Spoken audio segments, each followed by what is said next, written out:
Kugeza ubu passport ya Leta Zunze Ubumwe za Amerika ntikiri mu 10 za mbere zikomeye ku isi, nk'uko urutonde rwa Henry Passport rusuzuma agaciro n'uburemere bwa passport ku isi ruherutse kubyerekana. Rumaze kugaragaza ko iyi passport yasubiye inyumaho imyanya 2, bikaba bibaye ku nshuro ya mbere mu myaka 20 ishize. Hari ibibazo ukwiriye kwibaza kuri iki kintu. Icya mbere ni ukwibaza uti kubera iki iyi passport ya Leta Zunze Ubumwe za Amerika yasubiye inyuma. Icya kabiri wakwibaza uti ni uruhe rutonde rwa passport zikomeye ku isi, ese harimo ibihe bihugu? Icya gatatu ushobora kwibaza uti muri Afurika byo bihagaze bite, by'umwihariko muri aka karere u Rwanda rurimo, kimwe nuko wanakwibaza no ku Rwanda kuri passport yarwo, ese ni ibihe bihugu u Rwanda n'umuturarwanda cyangwa umuntu ufite passport y'u Rwanda ashobora kwinjiramo adasabye visa. Wakwibaza nanone ni ibihe bihugu bifite passport zidakomeye cyane ku isi ndetse no muri Afurika mu buryo bwihariye. Ibi bibazo byose nibyo ngiye kugusubiza muri iki kiganiro, udakwiriye gucikwa. Reba ko kanze subscription kugira ngo ibindi biganiro bikurikira bitaza kugucika. Wibuka ko nitwa Paulo Bill. Bahaye ikaze, iyi ni PBO Entertainment TV. Passport ya Leta Zunze Ubumwe za Amerika rero ntikiri mu 10 za mbere nk'uko nari maze kubikubwira, kuko yasubiye inyuma y'imyanya 2 ikaba igeze ku mwanya wa 12. Ni ikigereranyo cyakozwe kinashyirwa ahagaragara na Henley and Partners ikoresheje amakuru yaturutse mu ishyirahamwe mpuzamahanga ryo gutwara abantu n'ibintu mu kirere IATA. Urutonde rwa passport 200 hakurikijwe aho umuntu ashobora kujya nta visa mu bihugu 227 ku isi mu buryo bwihariye no mu karere. Muri 2024 passport y'abanyamerika yari ikiri ku mwanya wa 7 mbere yo kugwa ikajya ku mwanya wa 10 muri Nyakanga, hanyuma igera ku mwanya wa 12 kuva mu Kwakira uyu mwaka. Kuri Christian Ali Kaylin, niwe perezida wa Henley and Partners, akaba ari nawe washyizeho uru rutonde. Uku gusubira inyuma we avuga ko kwerekana impinduka zirimo kuba ku isi. Mu magambo ye yasobanuye agira ati kugabanuka k'uburemere bwa passport y'abanyamerika ntibigaragaza gusa urutonde, ahubwo binagaragaza ihinduka ry'imiterere y'isi ndetse n'ingufu z'iki gihugu. Abafite passport ya Leta Zunze Ubumwe za Amerika bashobora gutembera nta visa mu bihugu 180. Ugereranije, Leta Zunze Ubumwe za Amerika zemerera abaturage b'ibihugu 46 gusa kwinjira muri icyo gihugu nta visa. Politike yo gukumira binjira n'abasohoka cyane cyane yashyizweho ku butegetsi bwa Perezida Donald Trump, urebye ikanda ababaza cyane abinjira muri iki gihugu, nayo yagize uruhare mu kugabanya agaciro ka passport z'iki gihugu.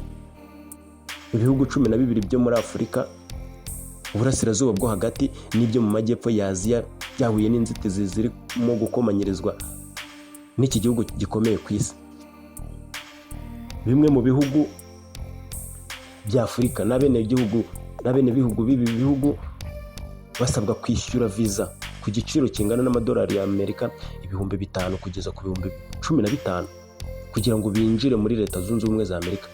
Aya madolari bakaba bashobora kuyasubizwa mu gihe bavuye muri Amerika. Passport y'Ubwongereza yo yavuye ku mwanya wa 6 igera ku mwanya wa 8 kuva isuzuma riheruka ryakozwe mu kwezi kwa Nyakanga rishyizwe hanze. Uru rutonde rwa Henley Index rushya ruragaragaza ubwiganze bw'ibihugu bya Aziya mu gusurwa.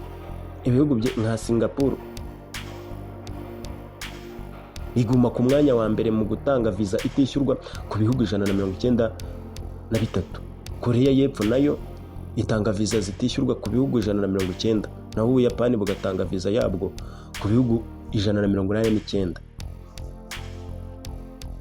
Uru rutonde ndaza kurugarukaho. Ubwongereza bwasubiye ku mwanya wa 8 nkuko nabigarutseho, na Leta Zunze Ubumwe z'Abarabu, Croatia, Slovenia, ibihugu bikaba bitanga visa ku bihugu nabyo 184 z'ubuntu. Ku ruhande rwayo Canada yageze ku mwanya wa 9. ese ubundi byifashe bite kuri Afurika n'ahandi? Muri Afurika igihugu cya Seychelles kigumana umwanya wacyo wa mbere, kikaba gitanga viza zitishyurwa ku bihugu 155. Seychelles iza ku mwanya wa 26 ku isi. Ibirwa bya Maurice bikurikiranira hafi bikaba biri ku mwanya wa 29 ku isi, bikaba bitanga viza zitishyurwa ku bihugu 148 byose, naho Afurika y'Epfo iza ku mwanya wa 53 ku isi, igatanga viza z'ubuntu ku bihugu 102. Iyi Afurika y'Epfo ikurikirwa na Botswana, Namibia, Lesotho, Eswatini, Maroc, Malawi, Kenya, Tanzania, Gambia na Ghana. Ku rundi rutonde Nigeria iri ku mwanya wa 96. Uwo mwanya ikaba yari yubusangiye na Ethiopia, Liban na Myanmar, aho buri gihugu gitanga viza mu bihugu 44 gusa. Passport idakomeye ku isi iracyari ya Pakistan, Yemen, Iraq na Syria. Ngiye kugaruka ku bihugu 10 bya mbere bifite passport zikomeye ku isi. Icya mbere nakivuze ni Singapore itanga viza ku bihugu 193, Korea y'Epfo ku bihugu 190, Ubuyapani ibihugu 189. Icyo cya gatatu. Ku mwanya wa 4 usangiwe n'Ubudage, Espagne, Ubutaliyani, Luxembourg, Ubusuwisi. Ibihugu byose bitanga viza ku bihugu 188. Mwanya wa 5 ni Autriche, Ububiligi, Denmark, Finland, Ubufaransa, Ireland, Ubuholandi, byose bitanga viza ku bihugu 187. Mwanya wa 6 ni Ubugereki, Hongria, Nouvelle-Zélande, Norvège, Portugal, Sweden bitanga viza ku bihugu 186. Australia, Malta, Poland, Czech Republic nabyo bitanga viza ku bihugu 185. Aho hari ku mwanya wa 7. Ku mwanya wa 8 ni Croatia, Estonia, Slovakia, Slovenia, Emirates Arab United, Ubwongereza nabyo bigatanga viza ku bihugu 182. Ku mwanya wa 9 ni Canada itanga viza ku bihugu 183, mu gihe ku mwanya wa 10 ari Latvia, Liechtenstein bitanga viza ku bihugu 182. Dusubiye kuri iyi raporo y'uburyo passport zikurikirana mu gukomera ku isi yitwa Alley and Partners Index, passport y'u Rwanda yo yaje ku mwanya 73 kuri uru rutonde rwa passport z'ibihugu byo ku isi zishobora kugeza ahantu henshi abantu badasabye viza. Uyu mwanya kandi yawuherukagaho muri 2006 ku rutonde ngaruka mwaka rwasohotse mu kwezi kwa 7 muri uyu mwaka wa 2025. Nkuko nabivuze ni The Only Passport Index rukorwa n'ikigo Alley and Partners.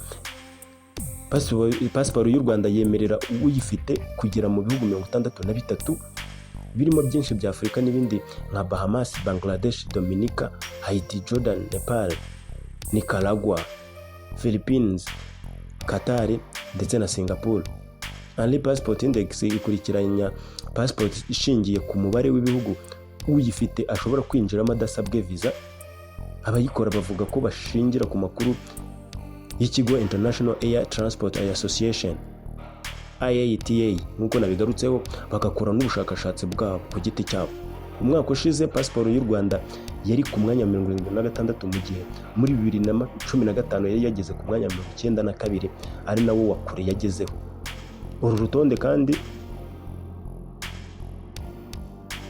uyu mwaka nkuko nabigarutseho, Singapore n'ubundi mu kwa 7 niyo yari ifashe n'ubundi umwanya wa mbere kuko yatangaga viza ku bihugu 193 nkuko no kuri uyu munsi ariko bimeze, mu gihe Afghanistan ariyo yemereraga n'ubundi ibihugu bike kwinjira muri iki gihugu, no kuvuga ibihugu 25. Reka tugaruke ku bihugu byo muri aka karere uko passport zabyo zikomeye cyangwa se ziciriritse ku isi. Ku mwanya 69 kuri uru rutonde hari igihugu cya Kenya cyemerera ibihugu 71 kukinjiramo. Ku mwanya 70 hariho Tanzania n'ibihugu 70. Ku mwanya 71 birakurikirana. Ni ibihugu 67 bikwiriye kwinjira muri Uganda, ku mwanya 73 ni u Rwanda n'ibihugu 63, ku mwanya 86 ni u Burundi n'ibihugu 48. Repubulika Iharanira Demokarasi ya Kongo, abemerewe kwinjira muri iki gihugu baturuka mu bihugu 43, mu gihe South Sudan nayo yemerewe kwinjirwamo n'abaturuka mu bihugu 43. Pasiporo y'u Burundi umwaka ushize yari ku mwanya wa 90, umwanya wicaweho na Sudani y'Epfo. Umwanya wa kure kandi iki gihugu cyagezeho ni wa 98 muri 2015, mu gihe muri 2006 yari ku mwanya 78, ari nawo wa hafi yagezeho kuri uru rutonde. Reka turebe pasiporo za mbere zigera mu bihugu byinshi nta visa. Twigeze kubigarukaho ndabicamo mu buryo bwihuse. Singapore nayivuze ko ari ibihugu 193, Ubuyapani ni ibihugu 190. Ubwo nagarutse mu rutonde rwasohotse mu kwa karindwi 2025. Ubuyapani bwari ku mwanya wa kabiri n'ibihugu 190. South Korea yari ku mwanya wa gatatu, ubwo n'ubundi nayo ku mwanya wa kabiri n'ibihugu 190 igusangiye n'Ubuyapani. Ku mwanya wa gatatu hariho ibihugu 7.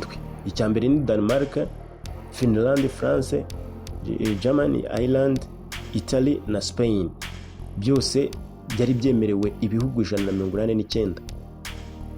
Ibihugu byinshi byo ku mugabane w'Uburayi biza mu bya mbere kuri uru rutonde, hamwe na Canada ndetse na Leta Zunze Ubumwe z'Abarabu, byose biza kuri uyu mwanya wa 8, mu gihe pasiporo ya Leta Zunze Ubumwe za Amerika muri uko kwezi kwa karindwi yari ku mwanya wa 10. Hanyuma pasiporo 10 z'ibihugu bya Afurika zizi imbere kuri uru rutonde wakwibaza ngo ni izihe, nizo ngiye kugarukaho. Igihugu cya mbere nakivuzeho ni Seychelles. Muri uru rutonde mu kwa karindwi 2025, Seychelles yazaga ku mwanya wa mbere yemerewe gutanga visa ku bihugu 156. Ku isi yari ku mwanya wa 24. Mauritius yari ku mwanya wa 27, aho yari yemerewe gutanga visa ku bihugu 149. South Africa yari ku mwanya wa 48 n'ibihugu 103. Botswana ku mwanya wa 59 n'ibihugu 85. Namibia ku mwanya wa 63 n'ibihugu 79. Lesotho 65 n'ibihugu 76. Eswatini yari ku mwanya wa 66 n'ibihugu 74. Malawi ku mwanya wa 67 n'ibihugu 73. Morocco n'ibihugu 73 nayo ku mwanya wa 67, mu gihe Kenya yari ku mwanya wa 69 n'ibihugu 71. Pasiporo 10 z'ibihugu bya Afurika zigera ahantu hake kuri uru rutonde, nazo tugiye kuzigarukaho mu buryo bwihuse, kuko ku mwanya wa 86 Angola yo yari yemerewe ibihugu 48.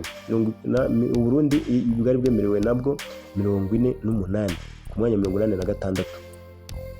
Congo Brazza yari yemerewe ibihugu 48 iri ku mwanya wa 86 nayo ku mwanya wa 87. Djibouti n'ibihugu 47. Ethiopia ku mwanya wa 88 yari isangiye na Nigeria ibihugu 45 kuri buri gihugu. Mu gihe Repubulika Iharanira Demokarasi ya Kongo, Sudani y'Epfo byombi byari byemerewe gutanga visa ku bihugu 43. Sudani ku mwanya wa 92 n'ibihugu 41. Eritrea ku mwanya wa 94 n'ibihugu 39. Mbibutse ko uru rutonde ari urw'ibihugu 200. Ku mwanya wa 95 ni Libya n'ibihugu 38, mu gihe mwanya wa 96 wafunzwe na Somalia n'ibihugu 32. Bivuze ko muri Afurika ari urutonde rw'ibihugu 10 bitanga visa nkeya ruhagaze. Dusoza reka twibaze ikibazo kimwe kigira kiti n'iki dukuye muri iki kiganiro. Icya mbere ni ukumenya impamvu pasiporo ya Leta Zunze Ubumwe za Amerika yasubiye inyuma. Impamvu ya kabiri cyangwa se ikindi dukuyemo muri iki kiganiro ni ukumenya pasiporo zidakomeye ku isi. arizo za Pakistan, Yemen, Iraq ndetse na Syria. Icya gatatu dukwiye muri iki kiganiro ni ukumenya ibihugu 10 bya mbere bifite pasiporo zikomeye, by'umwihariko biyobowe na Singapore. Ikindi cya kane, tumenye ko u Rwanda na pasipoti yarwo biri ku mwanya wa 73 ku isi muri pasipoti zikomeye, aho iyi pasiporo irwemerera kujya mu bihugu 63.